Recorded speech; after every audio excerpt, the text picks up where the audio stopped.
first time I got catcalled was out of a car that was driving past as I was on my way back from a late night school drama rehearsal, and it freaked me out so much that I just kind of screamed back. So picture the scene, me, giant rucksack on because I'm a school kid and I never really got lockers as a concept, wearing my green blazer, green tights, green skirt, green tie. Wasn't an inventive school uniform. Car coming towards me, someone yells out the window, "Looking fine, shorty." Me, confused at what any of those words mean, just yells back, "Ah!" Car, terrified into silence, drives away.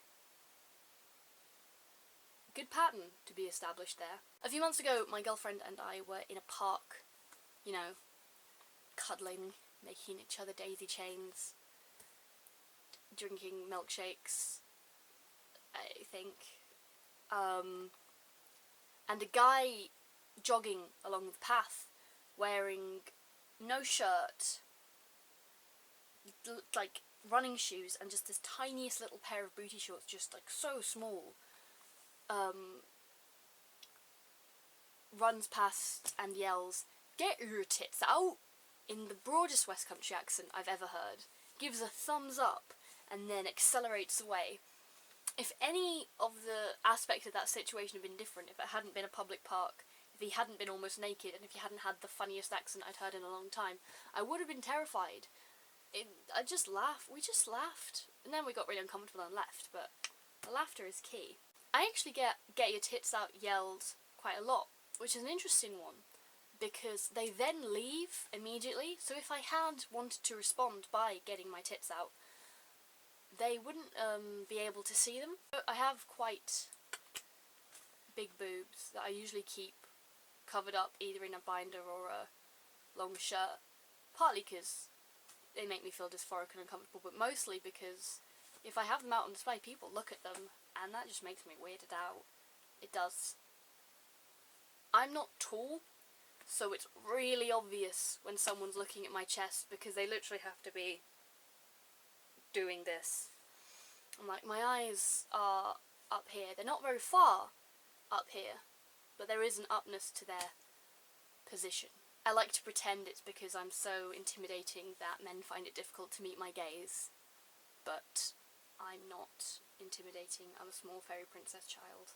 Catcalls are sometimes incredibly odd in their phrasing. I was once walking past a group of, I think they were bankers, I was in the city, outside a pub, and one of them just looked at me and went, "I would," which is incredibly creepy on its own. Perhaps he had a stammer and was going to finish the sentence, "I would think about tying your shoelaces, because you might trip and fall and hurt yourself." I don't think he was, but it's nice to imagine the best in people.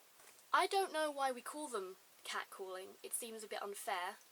I've never been catcalled by a cat. I do sometimes get the dogs where you walk past people's gardens and the dogs inside just go very excitable.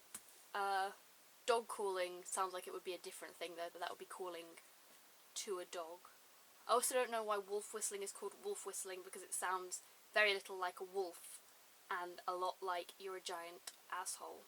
There are a lot of jokes about making witty replies to catcalls, but I often find there isn't time because the other person's moving past very fast and you don't have, a very big window to think of something and say it. So I tend to go for the old standard, "I know you are, but what am I?" Which is a great response to someone saying that you're cute.